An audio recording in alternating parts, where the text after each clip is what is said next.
Imagine you're getting married. If you're the bride, the groom will pay a price for you to your father. This will ensure you as his bride. Then he'll go back to his father's house and return for you in a year. During this time, you're legally bound, but the marriage has not yet been consummated.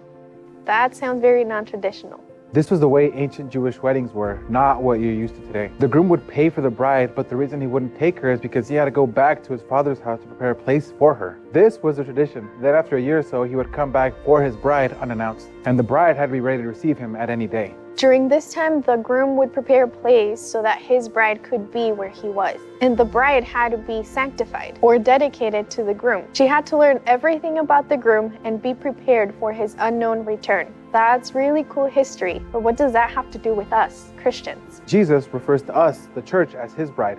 He paid the price for us in full on the cross. He goes to prepare a place for us in his Father's house, God, so that we may be with him in eternity. His sacrifice on the cross made all who believe and receive him a part of his bride. But the marriage is not yet consummated until he comes back for us. He tells us that there will be a great feast and we will all be sitting at the table with him. There is a place for each one of us at that wedding table, but not everyone will be there. He paid a price for you and he's coming back to get you. But you have to dedicate yourself to him and be prepared for his return. He's giving us time to accept that invitation and extend it to those who have not yet heard about this wedding. What will you do with this invitation? Reserve your place at the table, and we'll see you there.